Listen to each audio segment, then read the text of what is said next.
بسم اللہ الرحمن الرحیم۔ ناظرین محترم، ہماری سلسلہ وار گفتگو چل رہی تھی یزید ملعون کے کفر پر۔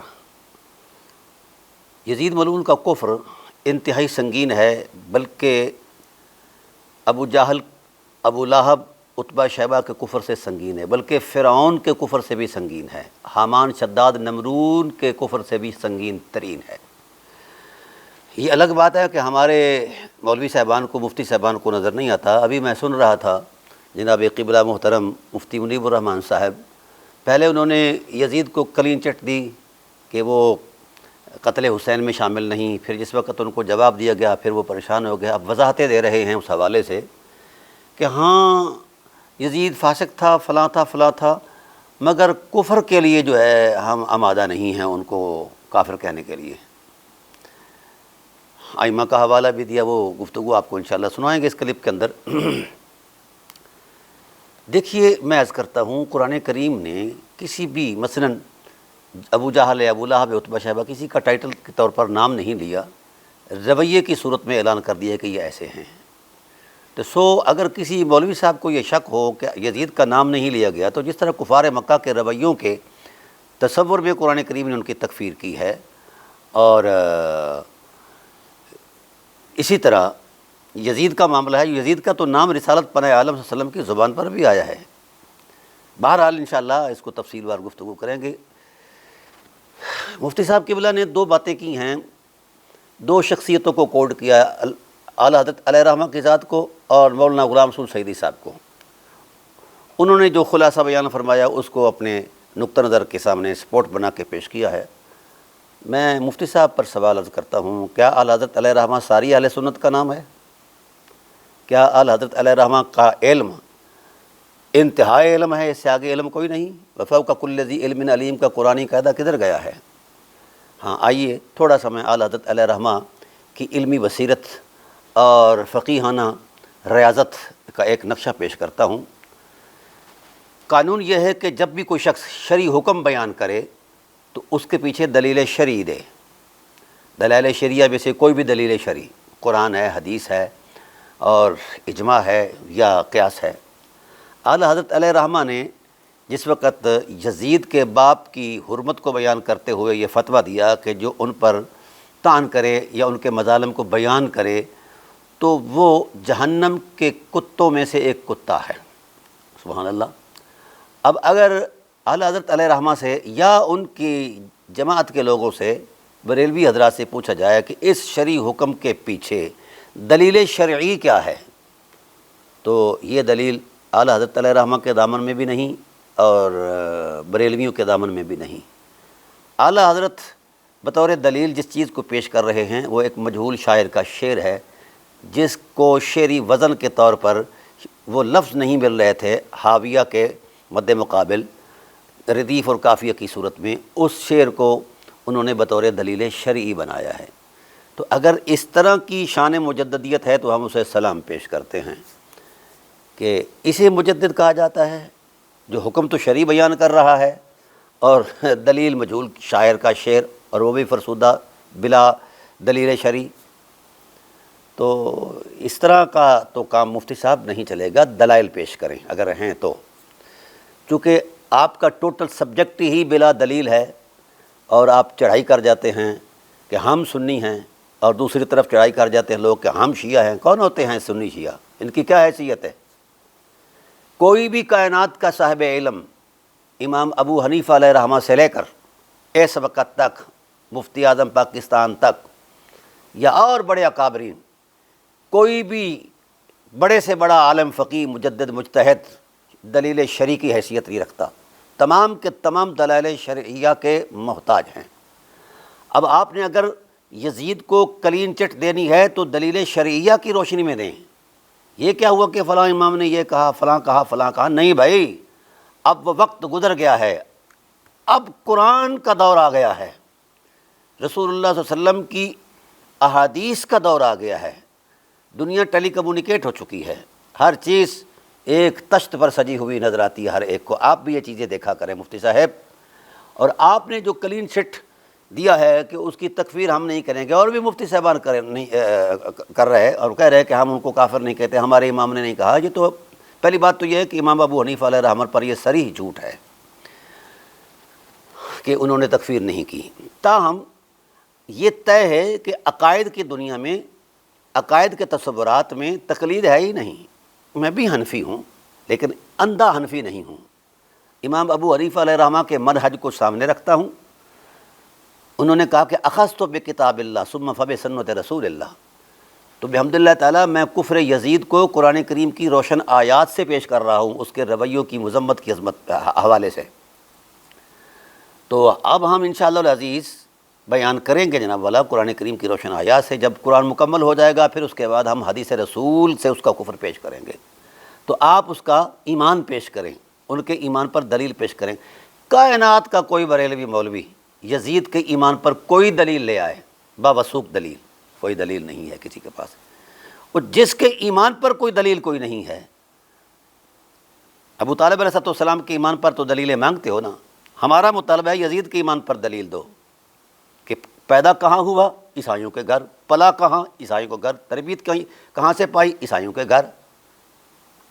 اس کے عیسائی ہونے، یہودی ہونے کے تو اثر اپنا ملتے ہیں شواہد، مسلمان ہونے کے کوئی شواہد پیش کرو نا کہ کس دن ان کی تقریب رونمائی ہوئی ان کے کلمے کی، کون شاہد ہے ان کے کلمے کا، کون آئی وٹنس ہے کہ یزید نے کلمہ پڑھا اور مسلمان ہے۔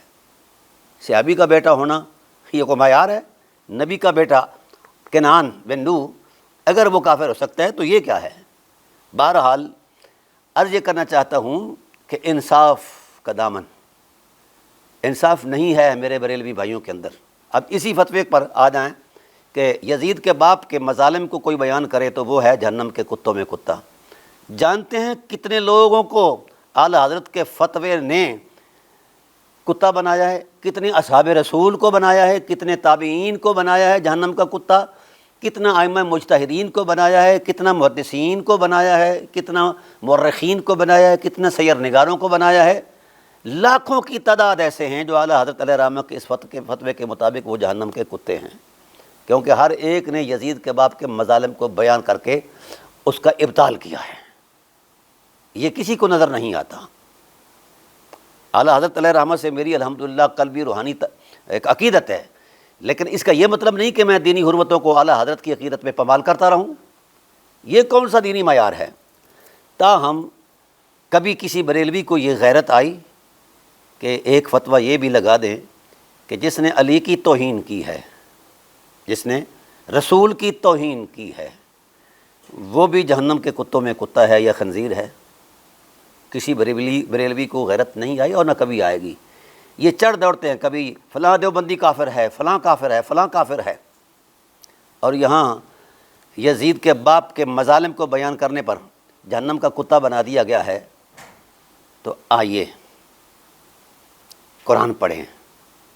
میں نے ایک قاعدہ بیان کیا تھا کہ رسول کی اذیت سے بڑا کفر کوئی نہیں ہے، اور وہ اتنا سنگین کفر ہے کہ جس نے ایک غلط نظر سے حرم نبوت کے تقدس کو پامال کرنے کی کوشش کی، غلط نظر والا وہ ملعون بھی ہے، واجب القتل بھی ہے۔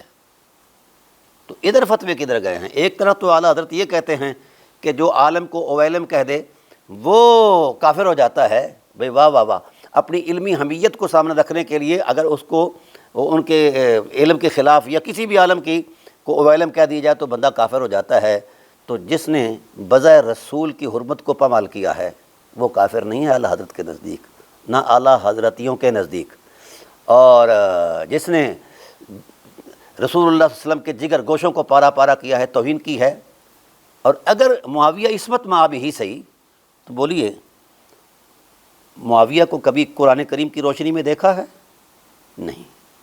آپ دیکھتے ہو ملا اعظم کے تراشے ہوئے حجرہ ساز تصور دین کی عینک سے قرآن کریم پر پرکھو معاویہ کے تمام معاملات کو، شروع سے لے کر آخر تک آپ کو معاویہ کی شخصیت نظر آ جائے گی۔ یہ کبھی نہیں کہیں گے، میں پورے وثوق سے کہتا ہوں، ہے کوئی غیرت مند بریلوی تو میدان میں آئے کہے کہ جس نے رسول اللہ کی کو اذیت دی، جو رسول اللہ کی توہین کرتا ہے، جو رسول اللہ کو سب و شتم کرتا ہے بالواسطہ، وہ کافر ہے، کبھی نہیں کہیں گے۔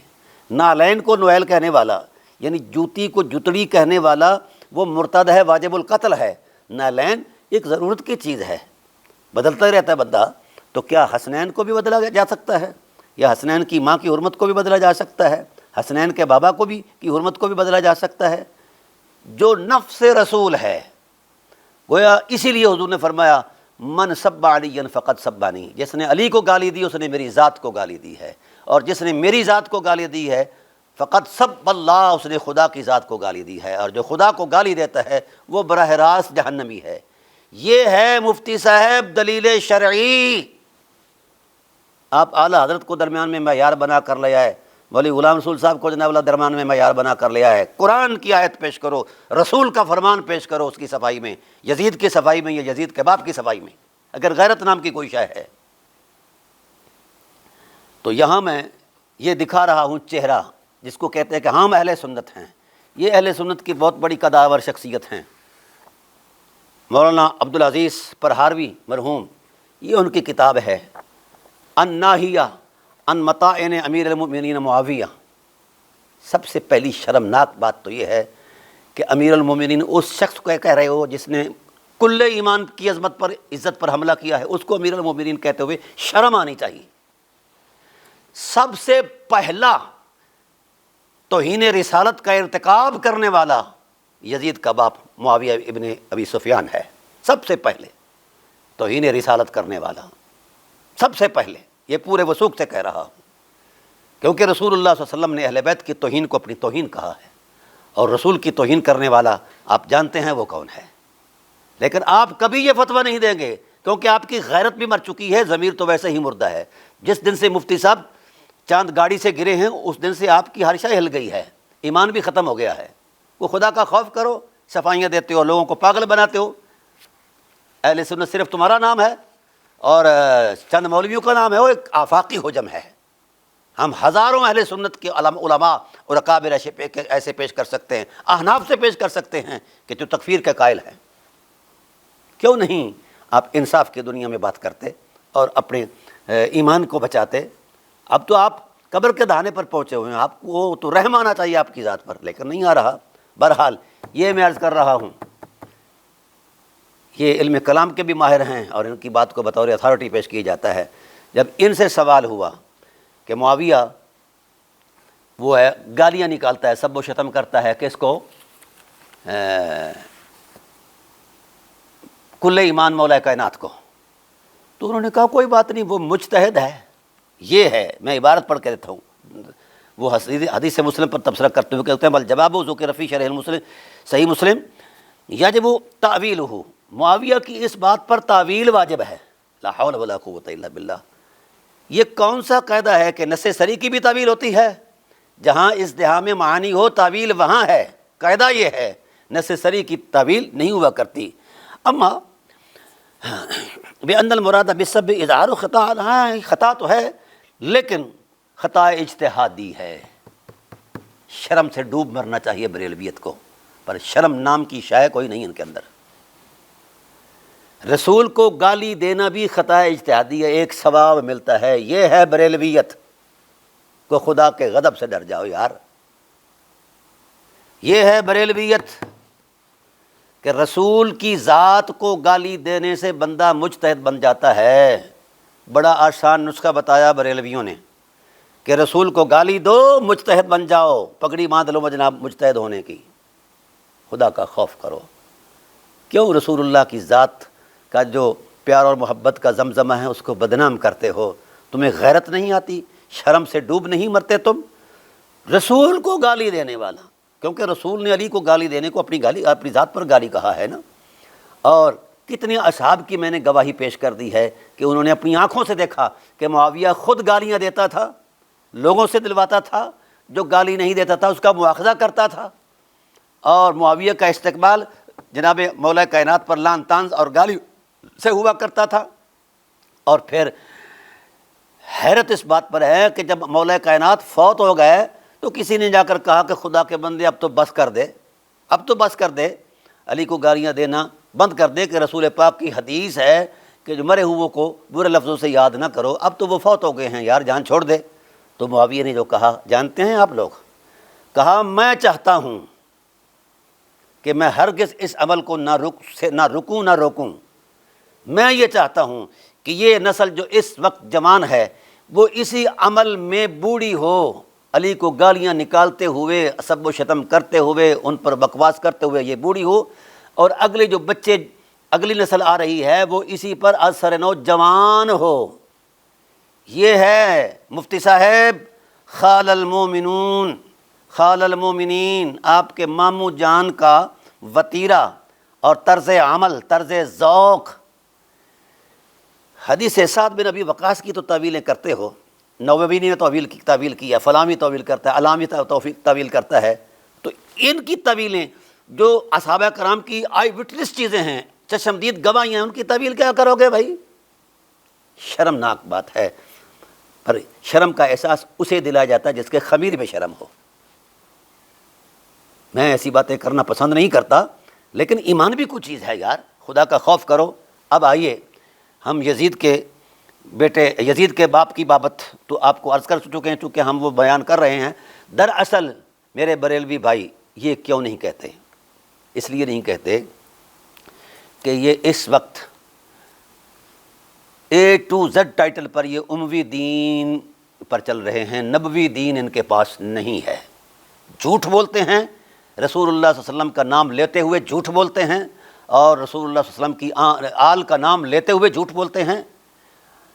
حیرت اس بات پر ہے کہ اسی خانہ دل کے اندر اہل بیت کی محبت بھی ہو اور دشمن اہل بیت کی محبت بھی ہو۔ یہ کیا ڈرامہ ہے؟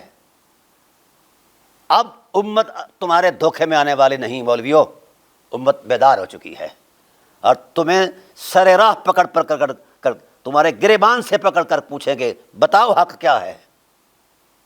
یہی حق ہے کہ رسول اللہ صلی اللہ علیہ وسلم کی ذات کو گالی دینا اجتہاد ہے، اس پر ثواب ملتا ہے، کیونکہ آپ کا قاعدہ ہے مجتہد خطا بھی کرے تو اس کو ایک ثواب ملتا ہے۔ تو رسول اللہ صلی اللہ علیہ وسلم کی ذات کو گالی دینے سے، خدا کی ذات کو گالی دینے سے، مولا کائنات کو، کل ایمان کو گالی دینے سے ایک ثواب مل رہا ہے جناب معاویہ بن ابی سفیان کو۔ یہ ہے تمہاری شریعت، اسے کہتے ہیں اموی دین۔ نبوی دین کیا کہتا ہے؟ ان اللہ وملائکتہ یصلون علی النبی یا ایھا الذین آمنوا صلوا علیہ وسلموا تسلیما۔ اے ایمان والو، اللہ بھی اور اس کے فرشتے بھی محمد پر درود بھیجتے ہیں، تم بھی درود بھیجو۔ رسول دو عالم نے درود کی تعبیر، صاحب وحی نے وحی کے معنی کی تفصیل بیان فرمائی، قولوا اللہم صلی علی محمد وعلی آل محمد۔ یہ ہے نبوی دین۔ نبوی دین تو آل محمد پر درود بھیجنے کا حکم دے رہا ہے، نبی کو بھی اور پوری امت کو بھی۔ اور اموی دین کیا کہہ رہا ہے؟ ان کو گالیاں نکالو۔ اور پھر ملعون زبان نبوت، ملعون ابن ملعون مروان بن الحکم سے کسی نے کہا کہ حیا کرو، کیوں ممبر کی توہین کرتے ہو، کیوں دین کی توہین کرتے ہو، کیوں تم گالیاں نکالتے ہو علی کو؟ تو اس نے کہا گالیاں نکالنا اس لیے ضروری ہے کہ ہماری حکومت اس کے بغیر قائم نہیں رہ سکتی۔ یہ دنیا کے کتے ایک دنیا کی پلید چیز کے لیے یہ کر رہے ہیں۔ مروان بن الحکم یہ کہہ رہا ہے، اس سے بڑا بھی کوئی کمینہ پن ہے کہ اپنی حکومت کی بقا کے لیے علی کو گالیاں دو؟ کیا بگڑا ہے علی کا؟ آج روئے زمین پر علی علی ہو رہی ہے، اور اب تو پودوں کے خوشوں سے بھی علی علی کی چٹکار اور آوازیں آ رہی ہیں۔ کہاں سے علی علی کو روکے ہوئے؟ تمہارے بس کی بات نہیں رہی، اب شرمندگی سے ڈوب مر جاؤ، پر شرمندگی کا تصور ہی تمہارے خمیر میں نہیں ہے۔ جو شخص یہ خیال کرتا ہے اور اس کا عقیدہ ہے، اس کا مذہبی اسٹیٹس ہے کہ اجتہاد ہے، نبی کو گالی دینا مجتہد ہو جاتا ہے بندہ، نبی کو گالی دینے والا، یہ مجتہد ہیں اور ان کو ان کے اس اجتہادی خطا پر بھی ثواب مل رہا ہے۔ یہ ہے بریلویت۔ شرم کرو یار، تمہیں تو تمہارا نام لیتے ہوئے میں اپنی زبان کو جناب محسوس کرتا ہوں کہ پلید ہو رہی ہے۔ آئیے اب ہم یزید کے کفر کی بات کرتے ہیں۔ مفتی صاحب آپ نے قرآن نہیں پڑھا، اور میں سمجھتا ہوں کہ آپ نے علم دین بھی کوئی نہیں پڑھا، پڑھا ہوتا تو اس طرح کی آپ بد مزاجی نہ کرتے۔ قرآن کریم نے کیا کہا؟ اللہ اکبر۔ افرأیت الذی من اتخذ الہہ ہواہ واضلہ اللہ علی علم وختم علی سمعہ وقلبہ وجعل علی بصرہ غشاوہ۔ جو کلمہ تو پڑھتے ہیں مگر دل میں خواہشوں کا بت رکھتے ہیں، اور جو خواہشوں کی بت کی پوجا کرتے ہیں، اللہ فرماتے ہیں ہم نے ان کے دلوں پر مہر کر دی ہے اور ان کی سماعت پر مہر کر دی ہے، اور ہم نے ان کو خود سے گمراہ کر دیا ہے۔ جی آئیے مفتی صاحب تشریف لائیے، ذرا اس آیت کی تشریح اپنے انداز میں کیجیے۔ ایک آسان تشریح میں قرآن کریم کی روشن آیات سے پیش کر رہا ہوں۔ آپ کہتے ہیں کہ ان کا کفر واضح نہیں ہے، وہ اس سے بھی بڑا کوئی واضح کفر ہو سکتا ہے کہ جو رسول کو گالیاں بھی دے، اور پھر یہ یزید کو جو کچھ ملا ہے، یزید کو جو کچھ بھی ملا ہے اپنے آباء و اجداد کے خزانے سے ملا ہے، بطور وراثت دشمنی اہل بیت ملی ہے۔ یہ مت سوچئے کہ اس کا کوئی ذاتی فعل تھا، یہ سب جھوٹ بولتے ہیں، صرف خار المومنون کی جارحیت کو بچانے کے لیے اور اس کو عصمت مآب بنانے کے لیے یہ ڈرامہ کیا جاتا ہے کہ اس کا کوئی قصور نہیں ہے۔ جی قصور اس کا ہے، بھئی کس کا قصور ہے؟ جس کو ماحول ہی یہی دیا گیا ہے کہ اہل بیت پر آگ برسانی ہے، گالی کیونکہ بچھاڑ کرنی ہے، توہین کرنی ہے، اہانت کرنی ہے، جس کو ماحول ہی یہی دیا گیا ہے، گھر میں بھی یہی ماحول دیا گیا ہے، سوسائٹی میں بھی یہی ماحول دیا گیا ہے، تو کیا خیال ہے اس کو اندازہ نہیں ہوگا کہ اس کو غیب سے علم آیا تھا میں نے ایسا کرنا ہے؟ شرم کھاؤ مفتیو۔ اب آئیے قرآن کیا کہتا ہے۔ اگر آپ ثابت کرتے ہیں کہ وہ مسلمان تھا تو ایسے مسلمانوں کی بابت قرآن کیا کہتا ہے؟ وَمِنَ النَّاسِ مَن يَقُولُ آمَنَّا بِاللَّهِ وَبِالْيَوْمِ الْآخِرِ وَمَا هُمْ بِمُؤْمِنِينَ۔ حبیب جو کلمہ پڑھتے ہیں میں خدا ہو کر گواہی دیتا ہوں کہ مومن نہیں ہیں۔ یخادعون اللہ، یہ دھوکہ ہے ان کا کلمہ۔ والذین آمنوا، اور ایمان والوں کو دھوکہ ہے۔ وما یخدعون الا انفسهم، یہ خود بھی دھوکے میں ہیں۔ کیا کر رہے ہیں؟ فی قلوبہم مرض، ان کے دل میں بیماری ہے، اور اللہ تعالیٰ ان کی بیماری کو بڑھاتا ہے، عصبیت کو۔ ٹھیک ہے، یہ سنتے آئیے مفتی صاحب، آپ کو قرآن سکھانا پڑے گا۔ بما کانوا یکسبون وَإِذَا قِیلَ لَهُمْ لَا تُفْسِدُوا فِی الْأَرْضِ، جب ان سے کہا جائے کہ زمین میں فساد نہ کرو تو کہتے ہیں ہم تو اصلاح والے ہیں، انما نحن مصلحون۔ تو 1,14,000 مسلمانوں کا قتل عام فساد ہے یا اجتہاد ہے؟ روئے کائنات کے اندر، پوری انسانی تاریخ کے اندر کوئی ایسا اجتہاد پیش کر سکتے ہیں کہ 1,14,000 مسلمانوں کے قاتل کو یہ کہہ کر چھوڑ دیا جائے کہ یہ اجتہاد ہے؟ کوئی خدا کے غضب سے ڈر جاؤ یار۔ کیا یہ جس میں اتنے ہزار اصحابہ قتل ہوئے، ان کی داڑیاں نوچی گئیں، ان کی عزتیں لوٹی گئیں، اور یاد رکھو خطبہ حجۃ الوداع کے موقع پر حضور نے کیا فرمایا تھا؟ لوگوں جس طرح آج کے دن کی حرمت ہے، کعبہ کی حرمت ہے، اس مقام کی حرمت ہے، اسی طرح مسلمان کی عزت نفس کی بھی حرمت ہے، اس کی بیٹی، اس کی گھر والوں کی حرمت ہے، اور وہ تم پر حرام ہے ان پر زیادتی کرنا۔ اب ایک عمل کو رسول شرعی زبان سے، تشریعی اعتبار سے شریعت کا حصہ بناتے ہوئے کہہ رہے ہیں کہ یہ حرام ہے، اور آپ کے ممدوح یزید نے مدینہ کو حلال قرار دیا تھا۔ شرم سے ڈوبنا چاہیے مولویوں تمہیں، پر شرم نام کی تم میں شاہی کوئی نہیں ہے۔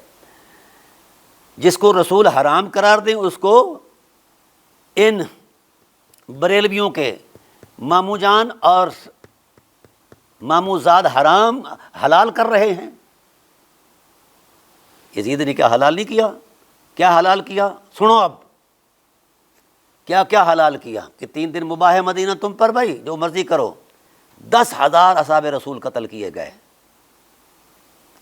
مفتی صاحب صحابہ کو گالی دینا تو کفر ہے، صحابہ کو قتل کرنا کفر کیوں نہیں ہے؟ کدھر ہے تمہارا شعور؟ یہ دھوپ میں بیٹھ کر آپ نے اپنی داڑھی مبارک سفید کر لی، پھر لال کر لی، کوئی حیا کرو کچھ۔ اچھا، پھر ان کی بیٹیوں کو، 1000 کے قریب بیٹیوں کو زنا کیا ان کے ساتھ، جس کو رسول بھی اور شریعت بھی حرام قرار دیں، اس کو آپ کے ممدوح یزید ملعون حلال قرار دے رہے ہیں۔ تو خدا کے حرام کو حلال قرار دینا ایمان ہے؟ یہ کفر بواح ہے۔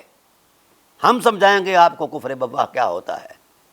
اور پھر یہی نہیں، میری زیب نہیں دیتی کہ میں اس بات کو کہوں، جس وقت ان نوخیز نوجوان بچیوں کی عصمتوں کو تار تار کیا گیا، زنا کیا گیا، تو زنا کی جو آلودگی تھی شرمگاہوں پر لگی ہوئی، ان کو قرآن کریم کے جو مسجد نبوی شریف میں رکھے ہوئے قرآن تھے یا ان کے غلاف تھے، ان سے اس آلودگی کو صاف کیا گیا ہے۔ یہ ہے اجتہاد۔ مفتی صاحب اتنا بڑا مجتہد معاویہ نہیں تھا جتنا یزید مجتہد ہے، ٹھیک ہے؟ قرآن کے ورقوں سے انہوں نے، یزیدیوں نے اپنی شرمگاہ پر لگی ہوئی غلاظت کو صاف کیا ہے۔ یہ ہے آپ کی سنیت۔ یہ سنیت نہیں، صہیونیت ہے۔ شرم سے مر جانا چاہیے آپ کو۔ تو بہرحال قرآن کہتا ہے وَإِذَا قِيلَ لَهُمْ آمِنُوا كَمَا آمَنَ النَّاسُ، جب ان سے کہا جائے کہ یار ایمان اس طرح لاؤ جس طرح صحابہ رسول لائے، عقیدت احترام سچے سچے دل سے لائے، تو کہتے ہیں قَالُوا وَنُؤْمِنُ كَمَا آمَنَ السُّفَهَاءُ، ہم ایسے ایمان لائے جس طرح بے وقوف لائے، یہ تو بے وقوف ہیں صحابہ۔ تو بولیے صحابہ کو بے وقوف کہنے والا کون ہے؟ بولیے نا، قرآن سے پوچھ۔ الا انہم هم السفہاء، وہ خود بے وقوف ہے لیکن اس کو اپنی بے وقوفی کا علم نہیں ہے، کتنا بدترین ہے۔ وَإِذَا لَقُوا الَّذِينَ آمَنُوا قَالُوا آمَنَّا، جب صاحبان ایمان کے پاس آتے تو کہتے ہیں ہم ایمان لائے۔ وَإِذَا خَلَوْا إِلَىٰ شَيَاطِینِهِمْ، جب وہ اپنی شیطانوں کے پاس جاتے، تو جو کوئی اصحاب رسول کی توہین کرتا ہے تو وہ شیطان ہے، اور جو بظاہر رسول کی توہین کرتا ہے تو وہ بدترین ملعون شیطان ہے۔ لیکن آپ کے ہاں چونکہ اس کا کفر ثابت نہیں، آپ کے ہاں ایمان ثابت ہے، تو لے آئیے دلیل، میدان میں آ جائیے، چیلنج کرتا ہے فقیر آپ کو۔ چلیے اللہ اکبر۔ یہ ساری مثالیں اللہ تعالیٰ نے پیش کر کے ارشاد فرمایا کہ او کصیب من السماء، ہاں صم بکم عمی فہم لا یرجعون، یہ بیکار ہو چکے ہیں، اندھے ہیں، گونگے ہیں، بہرے ہیں۔ یا ان کی مثال ایسے کہ آسمان سے وہ پانی نازل ہو اور اس میں ظلمتیں ہوں، رعد ہو، کڑک ہو، پھر وہ اپنی انگلیاں ٹھونس لیتے ہیں اپنی آذانوں، اپنے کانوں کے اندر، کڑک کے ڈر سے یا موت کے ڈر سے۔ تو اللہ تعالیٰ نے کیا کہا؟ واللہ محیط بالکافرین، جن کے یہ رویے ہیں یہ کافر ہیں، اور اللہ تعالیٰ گھیرنے والا ہے کافروں کو۔ یہ جناب یہ ابو جہل کے کفر سے سنگین کفر ہے، ابو لہب کے کفر سے سنگین کفر ہے، اور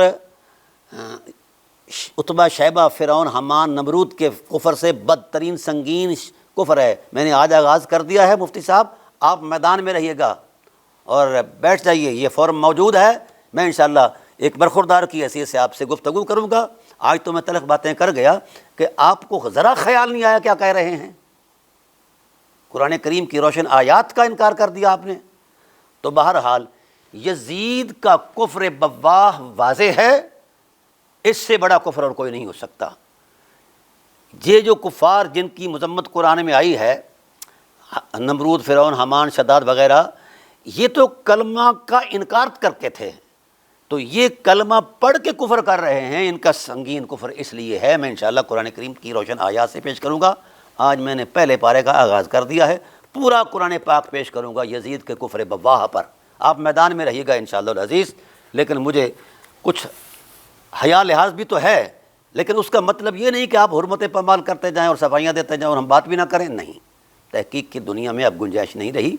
اب اللہ تعالیٰ کے فضل و احسان سے خدا کی زمین نے اپنے سینے کو کھولا ہوا ہے۔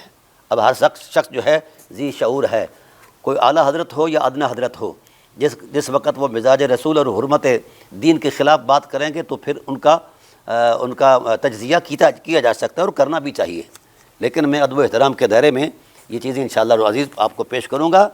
تو یہ آج طے ہوا کہ اہل سنت کے نزدیک رسول اللہ کی ذات کو گالی دینا اجتہاد ہے اور ثواب ہے۔ اس پر انشاءاللہ اگلی نشست کے اندر میں پوری تفصیل وار بیان کروں گا۔ وما علینا الا البلاغ۔